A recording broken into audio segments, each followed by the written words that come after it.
1 minute. That's all it took for centuries of royal tradition to collapse under the weight of one man's decision.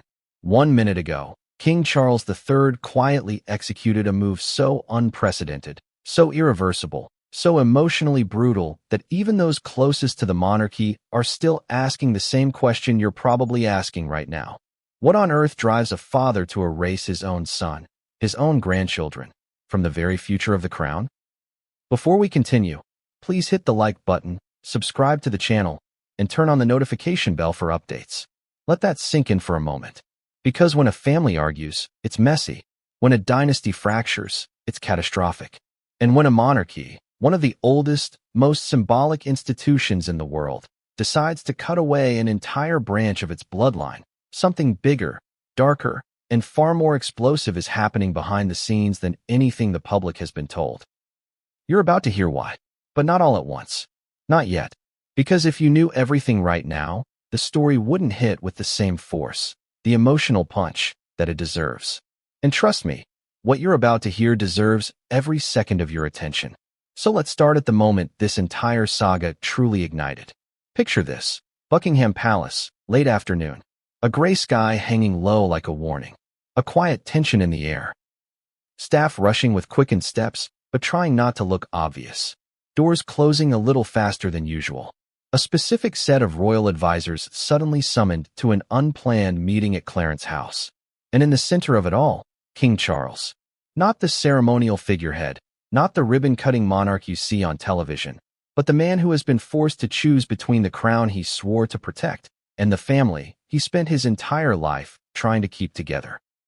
What do you think he chose? And more importantly, why? Because the world has seen royal scandals before. Infidelity, leaked tapes, divorces, public spats, even abdications. But removing a son and the next generation descending from him, from the line of succession, that's not scandal. That's transformation. A seismic restructuring. A rewriting of the royal future.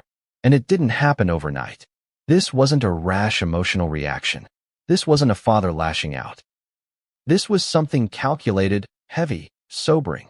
A decision built on information so sensitive that even naming the sources could destabilize everything the monarchy stands for.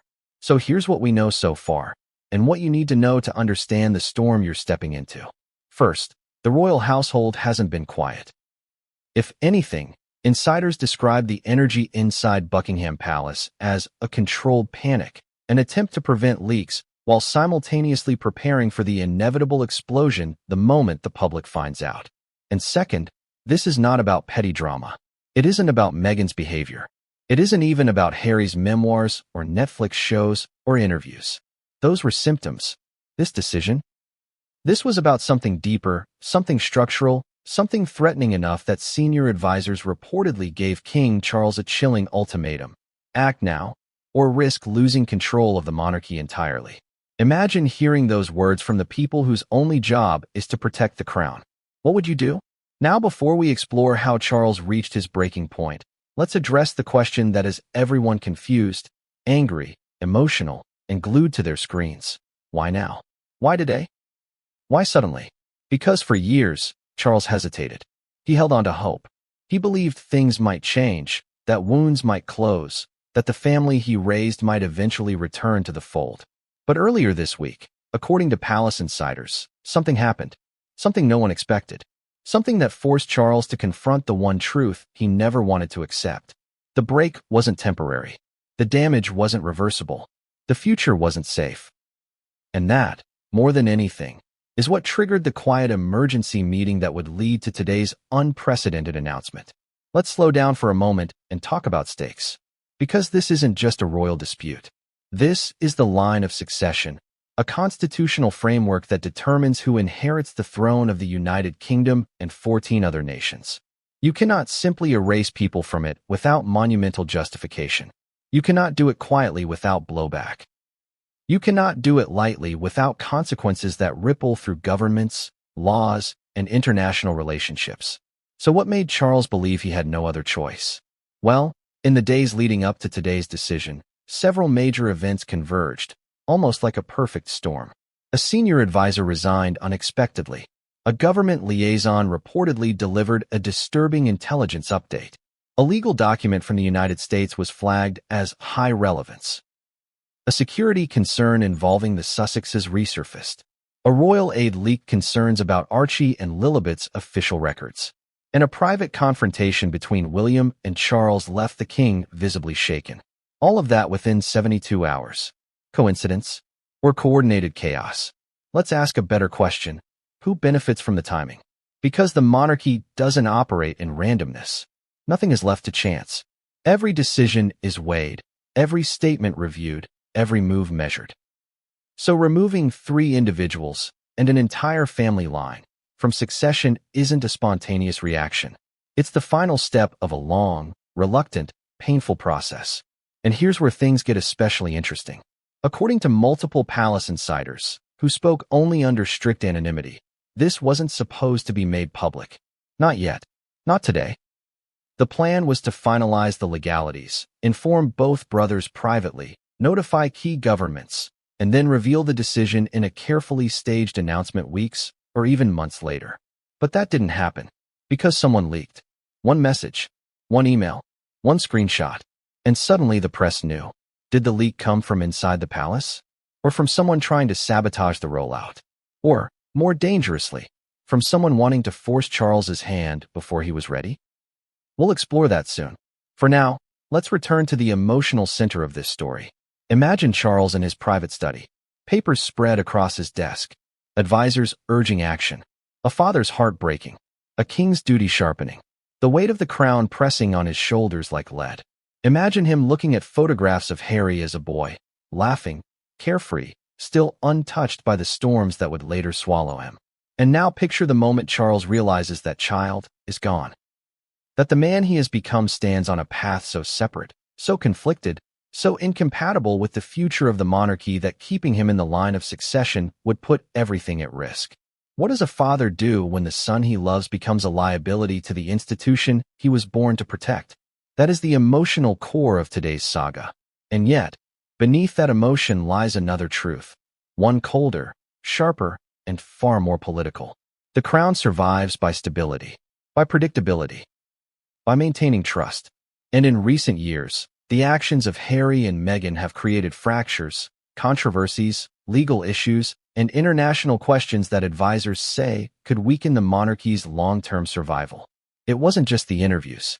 It wasn't just the memoir. It wasn't just the streaming deals or the tell-all specials. It was something bigger, something internal, something the public has not fully understood yet. And soon you will. It started quietly, too quietly. A Monday morning that seemed ordinary to everyone else was anything but ordinary for Clarence House. Outside, the streets of London were bustling with the usual traffic, taxis weaving through narrow lanes, tourists snapping photos, and the unmistakable hum of a city alive with routine. Inside, though, something had shifted. The air was tense, thick with anticipation, as if the walls themselves were holding their breath. Staff members moved briskly but carefully, avoiding eye contact, whispering in corners, as though acknowledging that today would be different. Very different. King Charles III sat alone in his private study, the early morning sun filtering through the tall windows, casting long shadows across the oak floor. Papers were spread in front of him, carefully stacked dossiers, intelligence briefings, legal notes. His hands, clasped tightly, rested on the polished wood. For hours, he had been reviewing, rereading, weighing the information, turning over every angle, considering every possible outcome. And yet, he had come to one undeniable conclusion. Action was necessary. Within the hour, the first of his closest advisors would arrive. Not the usual aides or ceremonial staff, but those who had earned the king's deepest trust. Those who knew both the history of the monarchy and the precarious balance of its future. The atmosphere was one of hushed urgency. And from the very moment the door opened, it was clear that this meeting would not be ordinary. "Your Majesty," said the first advisor, a longtime palace official who had been privy to some of the most sensitive matters over the years. His voice was careful, measured, but a subtle tremor betrayed the tension in the room. "We've reviewed the latest information, and it's worse than we anticipated." Charles nodded slowly, his eyes scanning the documents before him. "Worse than anticipated?" "Explain." The room felt colder now, though the temperature hadn't changed. Everyone was acutely aware that what was about to be discussed wasn't just another domestic squabble or a minor misstep by one of the younger royals. This was about the very structure of succession, the lifeblood of the monarchy, and the future that depended on it. Another advisor entered, carrying a slim folder, a folder that would become central to the king's decision. Its contents had been sealed, classified, reviewed by legal experts and security officials.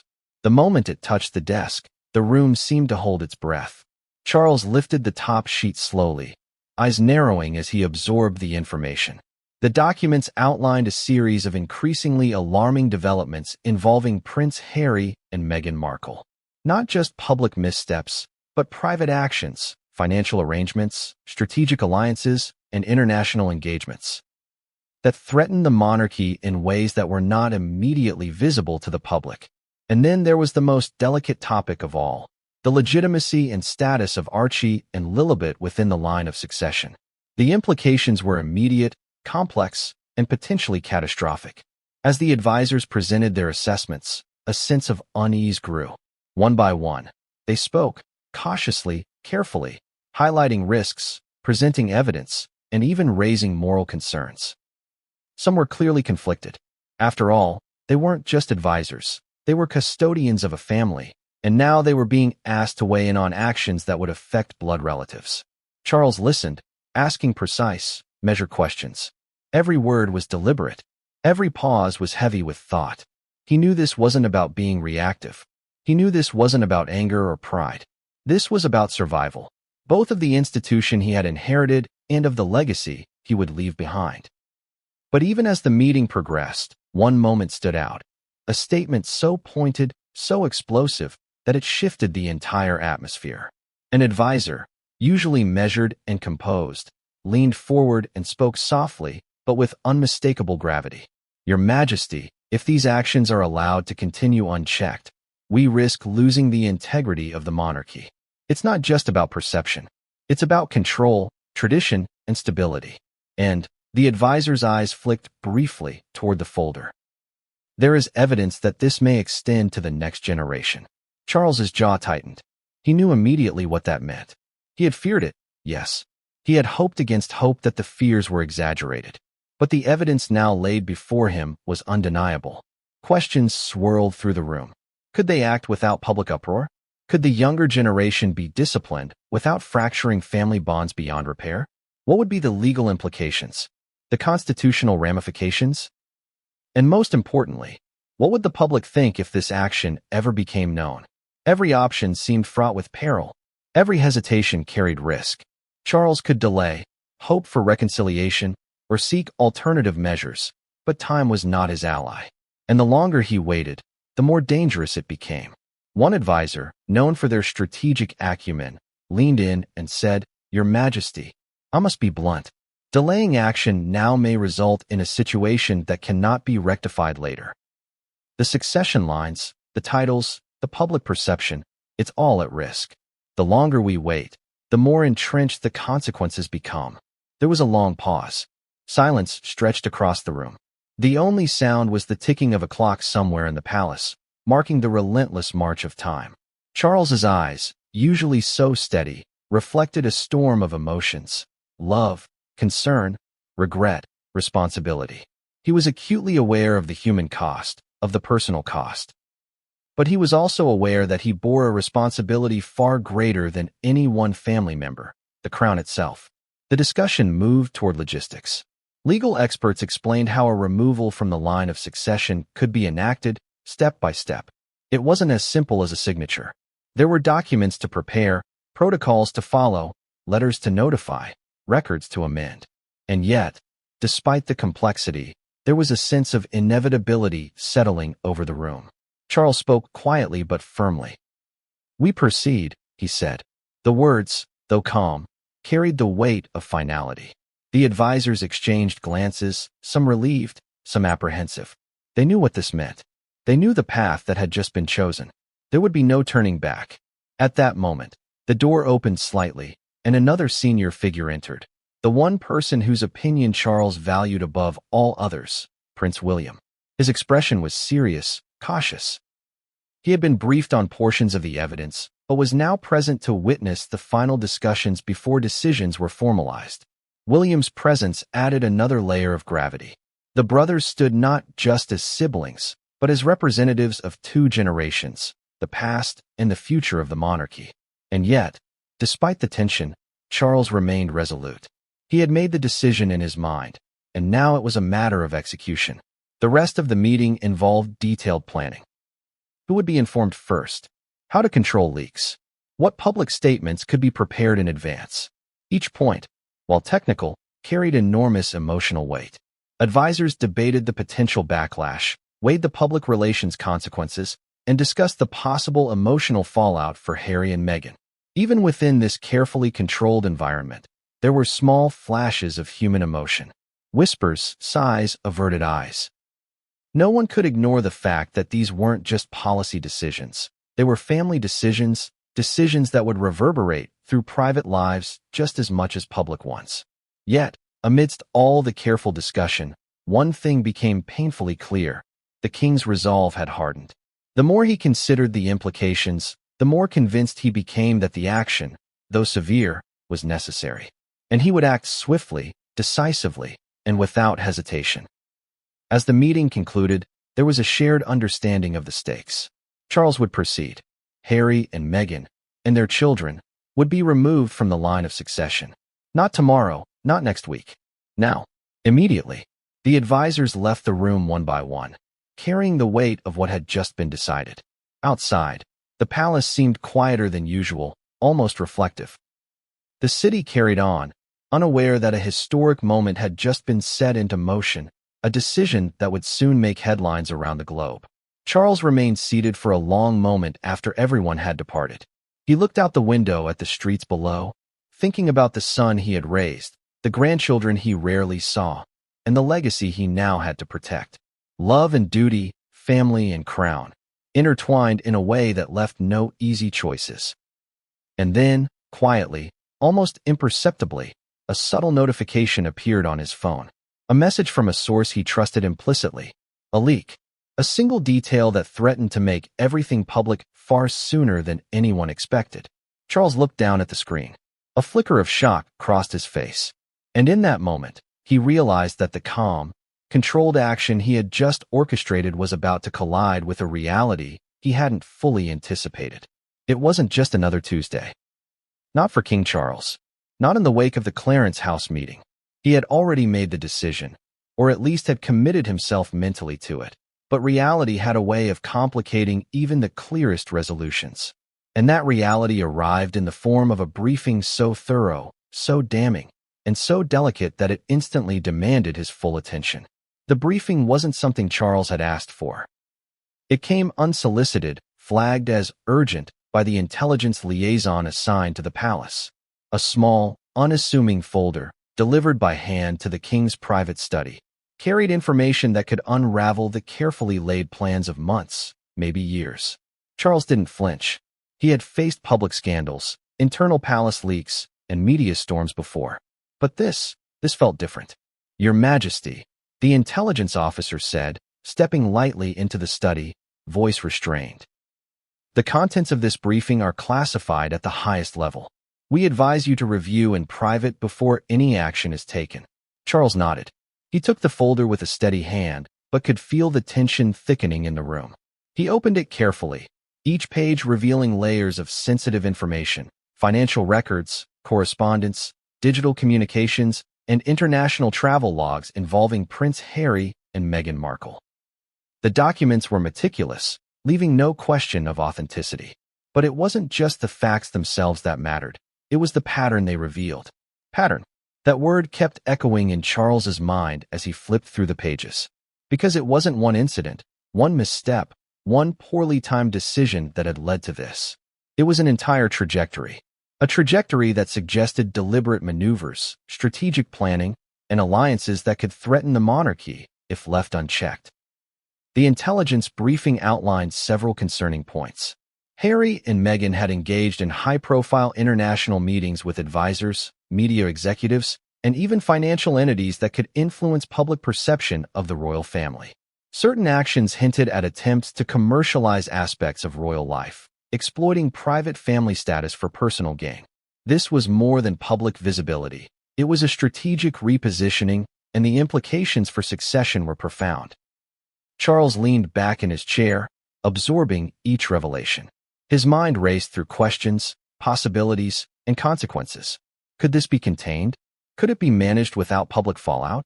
Were there legal avenues that would allow corrective action without igniting media firestorms? Every question seemed to tighten the noose around his next move. And then came the most sensitive portion of the briefing, a report on Archie and Lilibet's standing in the line of succession. Though the documents were carefully worded, the implications were clear. Any misstep, any perception of impropriety, any ambiguity in lineage or legality could provide grounds for public challenge or political controversy. And the public, the media, and international observers would not wait politely for explanations. They would pounce, dissect, and sensationalize. Charles felt the familiar weight of responsibility pressing against him. This wasn't about parental frustration or a personal feud anymore. It was constitutional, institutional, and historical. Every generation before him had faced challenges, yes, but nothing quite like this. No previous monarch had had to navigate the perilous intersection of media scrutiny, family loyalty, and global politics in quite the same way. The officers continued their briefing, highlighting concerns raised in the days prior. They explained how certain legal filings in the United States could create complications, how private contracts and negotiations might unintentionally expose vulnerabilities, and how the couple's public communications could escalate reputational risk. Charles listened carefully, occasionally interjecting with pointed questions. How credible is this source? Has this been verified by legal counsel? Could this be leveraged to prevent larger fallout? Each answer confirmed his growing unease. It wasn't a matter of possibility, it was inevitability. The longer this situation remained unaddressed, the greater the risk. And yet, the king also felt a pang of sorrow. These weren't faceless officials. These were his son, his daughter-in-law, and his grandchildren. He was aware that every measure he considered could wound them personally, leaving scars that might never heal. Still, duty prevailed. Every monarch faces moments where personal feelings collide with institutional responsibility. Charles had trained for this, studied for it, lived for it. But knowing what needed to be done and executing it were two very different things. The briefing concluded with a sobering recommendation. While Charles had the authority to act, the intelligence suggested immediate measures to secure succession lines, protect institutional stability, and mitigate international risk. In other words, the option to wait, to hesitate, or to attempt reconciliation without formal action was no longer viable. Hesitation itself had become a liability. The room grew quiet. Charles held the folder, silent, letting the weight of the information settle. Every advisor had delivered their portion of the briefing. Every officer had left, and he was left with the choice he had feared yet anticipated.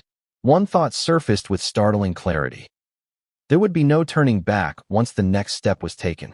Once the decision to remove Harry, Meghan, and the children from succession was enacted, history would remember the move as decisive and irreversible. It would redefine the line of succession, reshape public perception, and alter the personal dynamics of the royal family forever. Charles considered his son. He thought about Harry as a boy, the mischievous grin, the untamed energy, the moments of joy and laughter. He remembered the promise he had made as a parent, to protect, to guide, to support. And yet, he also remembered his oath as king, to preserve the monarchy, its dignity, and its future. The tension was unbearable. Could the institution truly survive without intervention? Could a monarchy that had weathered centuries of war, scandal, and upheaval falter now, due to inaction? The answer, chillingly, was yes. A subtle knock at the door broke his concentration. One of the advisors entered, careful, deferential. Your Majesty, there is one more piece of information that was just delivered. Highly sensitive, but it may impact your decision.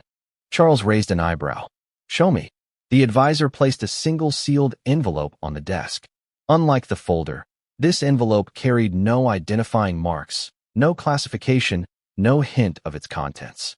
But the weight of it suggested urgency, importance, and perhaps Danger. Charles picked it up, turning it over in his hands. A faint tremor ran through him, not of fear, but of awareness. Whatever was inside, it would shape the next chapter of this unfolding story. He broke the seal. A single sheet, carefully typed, detailed events, communications, and documents previously unknown to the king. Names, dates, and interactions painted a vivid picture. Plans, intentions, and actions that, if left unchecked, would not only destabilize the line of succession but also cast doubt on the integrity of the monarchy itself. Charles exhaled slowly. He had anticipated challenges, yes. He had prepared for difficult decisions. But the depth, complexity, and immediacy of what he was reading surpassed even his most dire expectations. A choice had to be made, and it had to be made now. The king leaned back in his chair, eyes closing briefly, mind racing through consequences, legalities, and the emotional toll. Duty demanded a response. Love and family screamed hesitation. History weighed heavily, reminding him that every move of a monarch was scrutinized, judged, and remembered. After several long moments, he made a decision. The action that had once seemed optional now appeared unavoidable. The weight of the briefing, the urgency of the envelope, and the threat to institutional integrity had converged. There would be no delay. There would be no compromise. The line of succession had to be adjusted. Harry, Meghan, Archie, and Lilibet would be removed. Even as he thought the decision settled, another realization hit him. Someone, somewhere, had already seen the envelope. A leak was inevitable. Public exposure was imminent. And when it happened, the world would react. Not with patience, but with scrutiny, sensationalism, and outrage. Charles stood, pacing. He considered the path forward, the communications required, the advisors to inform, the legal steps to execute. And in that moment, he understood the gravity fully. The monarchy, the family, and the future itself were all at a precipice. But what he did not yet realize, and what none of the advisors had anticipated, was that the repercussions of this briefing would extend far beyond the palace walls. This intelligence, meant to guide action, would also ignite a chain reaction, forcing Harry, Meghan, and their children into a response that would shock the world and test the limits of familial loyalty, public perception, and royal authority. And so, as King Charles closed the folder and looked at the envelope once more, he knew the moment to act had arrived. It was the kind of detail no one ever expects to find until it's too late. A missing page in a royal briefing might seem trivial to an outsider, even a minor clerical error. But in Buckingham Palace, nothing is trivial. Every memo, every note, every document is a piece of the puzzle that maintains centuries of order, protocol, and secrecy. And when pages went missing from the intelligence briefing, the alarm bells rang immediately. King Charles had already digested the contents of the envelope and the briefing. He had understood the implications, weighed the options, and begun to formulate the course of action he would take. But the missing pages introduced a new, chilling complication. It wasn't just a lapse, it was a deliberate absence. Someone had removed sections of the briefing, sections that contained critical details regarding the Sussexes' communications, financial arrangements, and sensitive interactions that directly affected succession and legitimacy questions. Charles felt the weight of betrayal before he even confronted anyone. It wasn't just a document, it was trust.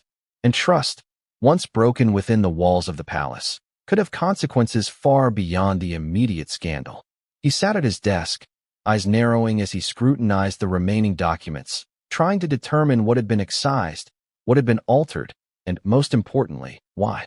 He summoned the senior aide responsible for managing the briefing materials. The aide arrived promptly, expression cautious, aware that the king's patience had its limits. "Your Majesty," the aide began, voice measured, I assure you, I am unaware of any missing pages. All documents were accounted for when I reviewed them." Charles didn't rise to the denial. He had already felt the discrepancy when he compared the envelope's contents with the digital records sent earlier. The missing sections were intentional, carefully removed, not by accident, not by misplacement. The handwriting, the formatting, the annotations, they were consistent with internal palace work, not outside interference. "Who had access?" Charles asked, his voice low but commanding. And when was the last time you verified the complete briefing? The aide hesitated. Several officials had access, Your Majesty. I reviewed it yesterday, but the final compilation may have been altered afterward. Charles leaned back, steepling his fingers. His mind raced. Every scenario felt worse than the last. If someone within the palace had tampered with this briefing, it wasn't a simple matter of mismanagement. It was a conscious act of influence. Someone had sought to shape the king's perception, to manipulate the information he was relying upon, and potentially delay or divert the decision he had been forced to make. The question now was urgent. Who and why? Charles summoned the head of security immediately. In a hushed meeting, the security chief laid out the possibilities. The removal could have been executed by a senior aide, a mid-level staffer, or, in the worst-case scenario, someone in collaboration with external actors. Each possibility was chilling, but one stood out more than the others. Someone with access to both the documents and the knowledge of their importance. A person who understood the gravity of each page, had acted deliberately to conceal information from the king. And the timing made it even more suspicious. The missing pages had been identified right after the Clarence House meeting, as if someone had anticipated Charles's next move and sought to interfere. The possibility of intentional sabotage was real, and it carried consequences that reached far beyond the palace walls. Charles's thoughts turned immediately to Prince Harry and Meghan. Could this have been a subtle attempt to protect them? To manipulate how the king perceived their actions? Or was it part of a larger scheme, something designed to delay inevitable intervention and create confusion within the palace hierarchy? He could feel the walls closing in. Every advisor, every aide, every official in the room suddenly seemed to carry suspicion in the king's mind. Trust, always delicate, was now fragile. A single misstep or false assurance could have cascading consequences. Charles understood that the missing pages weren't just about content. They were about control. Whoever removed them had momentarily seized power over what the king knew, and therefore, over what he might decide. Determined to get to the bottom of it, Charles authorized an immediate internal audit. Staff records, access logs, and communication trails were scrutinized with unprecedented rigor. Every entry, every email, every courier delivery was traced. It didn't take long to discover anomalies.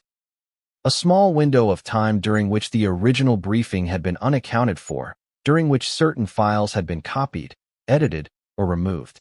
The findings were shocking. Someone within the palace, someone trusted, had deliberately interfered with the materials Charles relied upon to make an informed decision about the succession. The implications were staggering. If this interference had not been discovered, if the king had acted without full knowledge, the consequences could have been catastrophic, not only for Harry, Meghan, and their children, but for the entire monarchy. Charles convened a confidential meeting with the advisors he trusted most. The atmosphere was tense, almost electric. Everyone understood that this wasn't about punishment, yet, but about identifying vulnerabilities. It's not enough to act, Charles said, his voice measured but resolute. We must understand who is manipulating the information, why, and how. Otherwise, the removal of Harry and Meghan from succession could be compromised, or worse, weaponized against us. The advisors nodded gravely. The implications of a leak or interference were immense. Not only could it undermine the king's authority, but it could also provide the public and media with ammunition to question the legitimacy of the decision itself. But then another layer emerged, one even more troubling. The audit revealed traces of the missing content had been partially reproduced, distributed to select individuals outside the immediate chain of command. Names of international contacts, financial engagements, and private communications with media executives were now in circulation. It was subtle, difficult to trace, but enough to cause alarm. Someone had begun a preemptive strategy, perhaps to protect the Sussexes, perhaps to influence global perception, or perhaps to destabilize the monarchy itself. Charles's face remained calm, but internally, the weight was immense. This wasn't merely administrative sabotage, it was a strategic threat. Someone had knowingly sought to interfere with the king's decisions, potentially altering the line of succession and the very foundation of royal authority. The room fell silent as Charles processed the full implications. Removing the Sussexes from succession was no longer simply a matter of procedure or duty. It was now a confrontation with internal sabotage, a test of loyalty, and a battle to secure control over the flow of information, the very lifeblood of power in the monarchy. He looked around the room at the advisors. "We proceed," he said, deliberately calm but infused with authority. "But we do so with awareness. Every step, every communication, every document must be accounted for. Nothing can be left to chance." There was no argument. Everyone present understood that the king's decision was final, but they also understood that the stakes had just grown exponentially. The missing pages were a warning. Someone was already trying to challenge the process, and the consequences could ripple far beyond the palace gates. As the meeting concluded, Charles took a moment alone in his study. He reflected on the complexity of the decision before him. The missing pages were more than just paper. They were a symbol of the fragility of trust within the palace. They were a reminder that even the most carefully orchestrated plans could be subverted, and that vigilance would be required at every step moving forward. And yet, amidst all the strategic considerations, one fact remained painfully clear. The removal of Harry, Meghan, and their children from succession could no longer be delayed. The timing was urgent, the necessity undeniable, and the potential fallout enormous. Charles exhaled slowly. He had confronted adversity before. He had faced crises, scandals, and public scrutiny. But the reality of this moment, the convergence of familial loyalty, constitutional duty, and strategic sabotage, was unlike anything he had ever encountered. And just as he was preparing to finalize the next steps, a discreet knock at the door signaled another piece of intelligence, another revelation waiting to be disclosed. Charles knew instinctively that this new information would not merely inform the decision. It could redefine it entirely. In any family, betrayal cuts the deepest when it comes from someone you trust. In Buckingham Palace, trust is everything. And yet, sometimes, even the most loyal advisors can become the instrument of disruption. This chapter isn't about leaks, missing pages, or documents. This is about a person, a single aide whose actions, whether motivated by survival, loyalty to the crown, or a quiet grudge, set the stage for what would become one of the most seismic royal decisions in modern history. The aide had been with the royal family for years, decades, in fact, a figure behind the scenes, largely unseen by the public, but essential to the smooth operation of palace affairs. They had known Prince Harry since he was a boy, shared holidays, briefings, private ceremonies. They had offered guidance, counsel, and occasionally tough love. Their knowledge of Harry was unparalleled, their insights trusted implicitly by senior officials. And yet, like so many within hierarchical institutions, loyalty can be complicated. The same devotion that once bound them to Harry would eventually turn, sharply, toward Charles. It began subtly. A series of small disagreements, minor miscommunications, and differing opinions that had previously been shrugged off gradually escalated over time. For years, the aide had tried to maintain neutrality, hoping to mediate conflicts quietly, but the growing divide between Harry and the monarchy became increasingly impossible to ignore. The aide observed behaviors that, in their estimation, threatened not just Harry's reputation, but the stability of the royal institution itself. Then came the breaking point. An international event in Montecito, a high-profile appearance by Harry and Meghan, exposed patterns that the aide found alarming. Reports of private meetings, undisclosed arrangements with media executives, and financial dealings suggested, in the aide's view, a strategic maneuver designed to distance Harry from both his family and the monarchy, all while enhancing personal influence and wealth. To the aide, the implications were clear. Action was necessary, and if no one else intervened, the monarchy itself could be compromised. The aide reached a personal decision. No longer could they remain neutral. Loyalty to Harry, while heartfelt, had to yield to a higher duty, loyalty to the crown. But making that choice wasn't simple. It wasn't a casual email or an offhand comment. It required a deliberate and calculated step, one that would ultimately change the course of events. First, the aide gathered evidence, detailed notes, timelines, communications logs, and confirmations from other staff. Every piece of information was meticulously documented because they understood the stakes. Accusations of bias, misrepresentation, or disloyalty could destroy credibility. This was not a vendetta. It was, in their view, a safeguard for the institution they had served faithfully for decades. Then, in a confidential briefing with Charles himself, the aide delivered the most delicate of disclosures. They spoke softly but with precision, outlining concerns about Harry's recent activities, the potential risks to succession, and the implications for public perception. It wasn't delivered as a condemnation, nor as gossip. It was framed as an urgent matter requiring the king's immediate consideration. Charles listened intently. He had expected reports, memos, and perhaps some internal disagreements, but nothing quite like this. A trusted aide turning their insight, personal knowledge, decades of observation, into a formal warning. And yet, despite the weight of the information, Charles sensed sincerity. This was not betrayal for personal gain. This was loyalty channeled toward preserving the institution. The aide's revelations were devastating. Among the points raised, discrepancies between public statements and private actions, arrangements that could be seen as leveraging royal status for financial benefit, and the timing of specific events designed to generate media attention. The aide didn't speculate on motives. They presented facts, evidence, and a timeline. And that clarity made it impossible to ignore. Even more alarming, the aide highlighted potential legal vulnerabilities.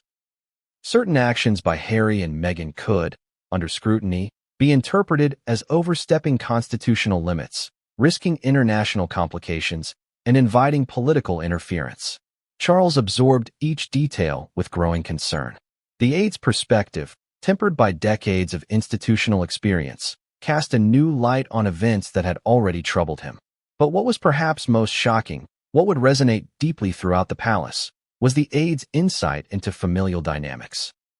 They described moments of private tension, subtle manipulations, and patterns of behavior that, while invisible to outsiders, indicated a widening chasm between Harry and the monarchy. The aide didn't assign blame lightly. They painted a picture, allowing Charles to draw his own conclusions.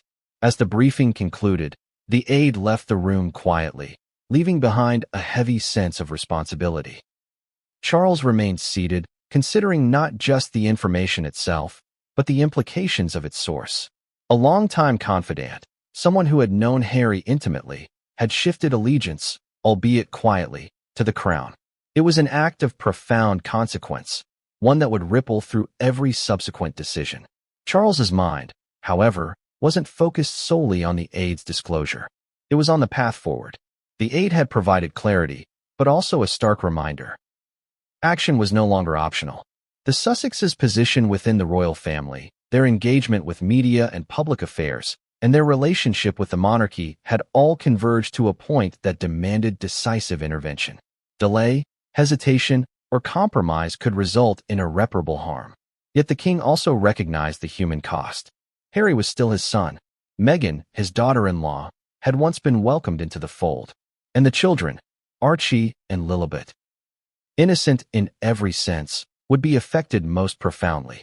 The aide's revelations were a catalyst, but they were also a moral dilemma.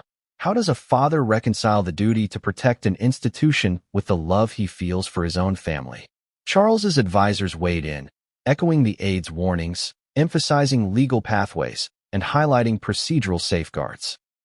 They reinforced the idea that the institution must remain paramount, but they also cautioned about optics, public perception, and the need for careful communication. Every word, every decision, every step would be scrutinized globally. As the day wore on, Charles convened follow-up meetings, reviewing documents, cross-referencing details, and assessing potential repercussions. He spoke privately with William, who had been briefed separately, sharing insights while acknowledging the gravity of the situation. Together, they considered scenarios, weighing risks, and preparing for eventual disclosure. Throughout it all, the presence of the aide lingered in the king's mind. Their shift in loyalty had been pivotal. Without their intervention, without the clarity they provided, the timeline for action might have been delayed, leaving the monarchy vulnerable to misrepresentation or even crisis. Their decision to speak up had accelerated events, forcing Charles to confront realities he may have otherwise postponed facing. And yet, as Charles sat alone later that evening, Reflecting on the aide's role, a new concern emerged. If one insider could shift loyalty, influence decisions, and provide critical information, could others? Could there be additional forces at play, quietly guiding events behind the scenes? The thought was unsettling, highlighting just how precarious control over palace affairs had become. Charles understood something vital. The monarchy is not just a public institution. It is a network of individuals, each with their own motives, loyalties, and perspectives. In moments of crisis, even the most trusted individuals can become catalysts for change. The aide had acted in a way that ensured institutional preservation, but their actions also raised questions. How many more unseen hands were shaping the future of the royal family? By the end of the day, the king had made several determinations. First, that action regarding the Sussexes was unavoidable. Second, that safeguards would be required to protect the integrity of the process. And third, that the aide's role would remain confidential, at least for the time being, to prevent further leaks or complications. As he prepared to leave for the evening, Charles glanced at the briefing folder once more, reflecting on the complexities that had brought him here. Family, duty, loyalty, betrayal, they all intersected in ways that were both painful and unavoidable. The aide's intervention had clarified the path, but it had also reminded him that even within the palace, control was never absolute. And somewhere in the palace, someone else was watching, waiting, or preparing to act. Charles knew instinctively that the aide's disclosure was only one part of a larger puzzle, one that would continue to unfold in ways no one could predict. No one fully understands the weight of family secrets until they are forced to confront them. For Prince William, that moment arrived in a way that would shake him to his core, testing not only his judgment, but the very bonds he had relied upon all his life. By this point, King Charles had reviewed the intelligence briefings, assessed the missing pages, and listened to the aide who had turned against Harry. The monarchy was teetering on the edge of an unprecedented decision. But there was one final piece, one discovery, that would crystallize the path forward. William had been monitoring developments quietly, as was his duty. He wasn't present at all meetings, but he had access to certain communications and reports, enough to provide oversight and perspective. He had always been pragmatic, balancing his loyalty to his father with his role as the future monarch. Yet when he stumbled upon the information that morning, his reaction was visceral. It began innocuously enough. A review of correspondence between palace staff and external legal consultants regarding the Sussexes' recent activities. But the thread he discovered led to documents that had not yet been disclosed to Charles. At first, it seemed minor. Emails, notes, and references to meetings between Harry, Meghan, and several private media executives. Yet as he followed the chain, a pattern emerged. Harry and Meghan were not merely engaged in public appearances or charitable endeavors. They had coordinated strategies that, intentionally or not, bypassed traditional royal channels. Communications indicated discussions of personal branding, media deals, and projects designed to elevate their profile independently of the monarchy. The more William read, the clearer it became that these actions were systematic, deliberate, and, crucially, potentially destabilizing to the monarchy's image. William's emotions were conflicted. On one hand, he was a brother and a son. On the other, he was a future king entrusted with the institution's long-term survival. He understood the stakes. If the Sussexes' actions continued unchecked, the monarchy could face public scrutiny, legal questions, and constitutional challenges that might erode public trust. The documents also contained timelines suggesting that certain meetings and agreements had been coordinated strategically, designed to coincide with key royal events. William realized the implications. The Sussexes' moves were not isolated incidents. They were part of a pattern that indicated intentional positioning, a careful shaping of narratives that could shift public perception and potentially influence succession debates. William immediately cross-referenced these findings with his own knowledge of family dynamics. Conversations with senior palace officials, staff observations, and historical patterns all converged, revealing a startling truth. The risk wasn't hypothetical. It was immediate. The Sussexes' activities had already set in motion potential legal and reputational consequences, and any delay in addressing them could magnify the impact exponentially. The weight of the discovery hit William like a physical blow. He realized that inaction could inadvertently place him and his father in a position where decisions would be forced by circumstance rather than choice. He thought of Charles, alone in the study, processing the intelligence briefings, and now the missing pages and the aide's warnings. The king's judgment was sound, but the stakes had escalated beyond anything previously anticipated. William took a deep breath. He knew he had to act with both caution and decisiveness. Any misstep could exacerbate tensions, further strain familial bonds, or invite public scrutiny that would be impossible to control. He drafted a careful summary of his findings, noting the patterns, implications, and urgent need for intervention. He prepared to present it directly to Charles, understanding that the timing of this revelation was crucial.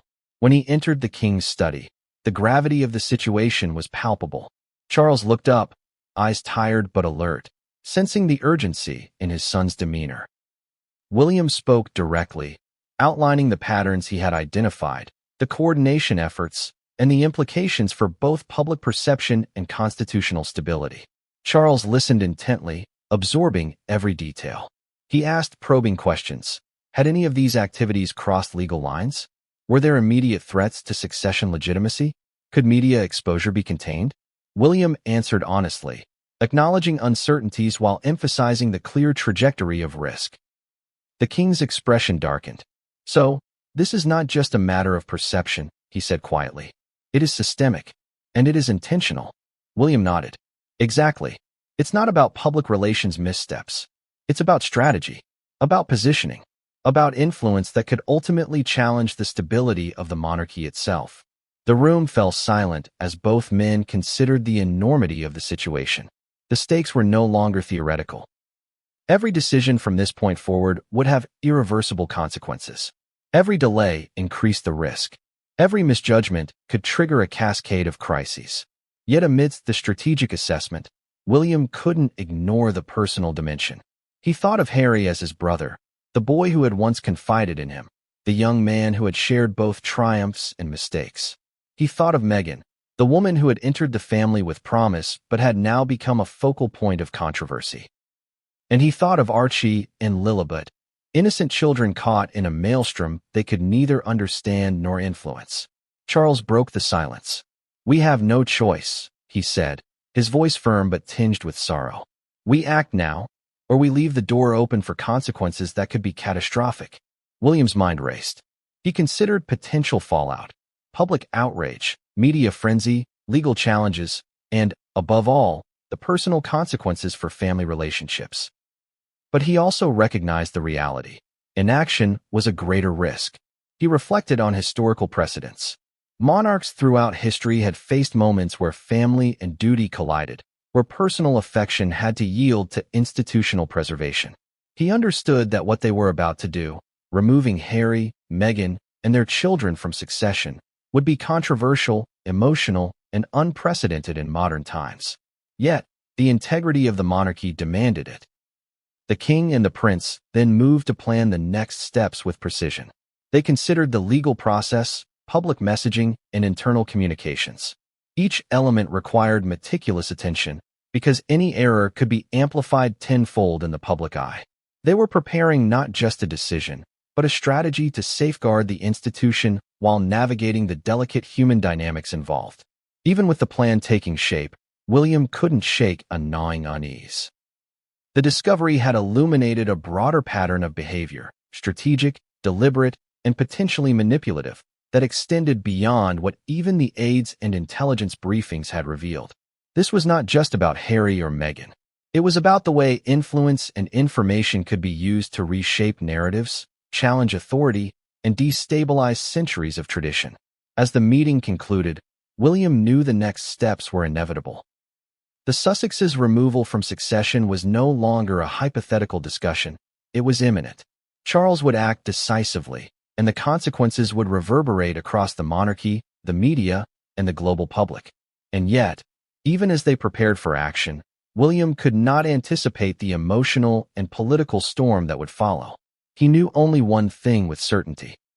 The discovery he had made, the revelation of deliberate strategy and risk, had irrevocably changed the trajectory of the royal family. If you think family disagreements are intense in ordinary households, try imagining a scenario where personal ambition collides with centuries of tradition, and the stakes involve a global institution watched by millions. That is exactly what King Charles and Prince William were grappling with as the layers of the Sussexes' activities unfolded before them. At the heart of it lay a plan, a carefully orchestrated blueprint for independence that threatened not just public perception, but the very structural integrity of the monarchy. It began quietly. Documents, communications, and subtle patterns suggested that Prince Harry and Meghan Markle were not merely stepping back from royal duties. They were constructing a system designed to separate their personal brand from the institution of the crown, creating parallel influence channels and strategically positioning themselves as independent actors on the global stage. The King and William reviewed the evidence and realized that this independence plan, as aides would later call it in internal memos, was far more ambitious than anyone had previously assumed. The plan involved multiple dimensions. Financial autonomy was the first. Harry and Meghan had established intricate arrangements with media companies, private investors, and charitable organizations that allowed them to maintain significant revenue streams independent of royal funding. While appearing philanthropic, many of these initiatives were structured to leverage their royal status subtly, creating influence and control beyond the official capacity of the monarchy. Charles noted with concern that these arrangements were not inherently illegal, but the optics were perilous. For the monarchy, perception is reality. Any semblance of using royal privilege for personal gain could ignite public scrutiny, legal questions, and international controversy. Worse, the arrangements seemed deliberately timed to coincide with periods of royal vulnerability, exploiting gaps in public engagement and media attention. Beyond finances, the plan extended into public narrative control. Harry and Meghan had carefully curated a network of media advisors, journalists, and influencers who amplified their public image. Statements, interviews, and social media activity were not just reactive. They were premeditated, coordinated, and consistent with a broader strategy to cultivate a public persona independent of the monarchy's guidance. Charles and William both recognized the danger. Left unchecked, this could erode public trust in the institution and challenge the traditional hierarchy that maintained the monarchy's influence. Even more concerning was the geopolitical dimension. The briefing revealed meetings, sometimes informal and sometimes documented, with influential individuals, lobbyists, and business leaders across multiple countries. While Harry and Meghan had traveled extensively in the past, the recent pattern indicated purposeful engagement, a subtle leveraging of their royal connections to establish authority, recognition, and alliances outside the crown's oversight. In Charles's eyes, this was not casual networking. This was strategic positioning with the potential to shape international perception. As Charles reviewed the documents and notes, he realized something alarming. The plan wasn't impulsive. It had been months, maybe years, in the making. Every public appearance, every philanthropic venture, and every media engagement fit a deliberate timeline, aligned with broader objectives. Harry and Meghan were essentially creating an alternative royal ecosystem, parallel to the monarchy, designed to thrive independently. William, ever analytical, added context. This isn't about stepping back from duties. This is about creating influence networks, monetizing visibility, and operating independently of any checks or oversight. It's a structural challenge to the institution. Charles absorbed the weight of that statement. The implications were immediate. Succession lines, public perception, and institutional authority were all at risk.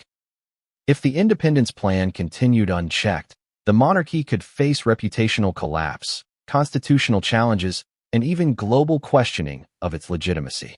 The emotional dimension was equally compelling. Charles, despite the institutional imperative, felt the personal cost. Harry was his son. Meghan had been part of the family. And the children, Archie and Lilibet, were innocent parties caught in a web of ambition and media manipulation.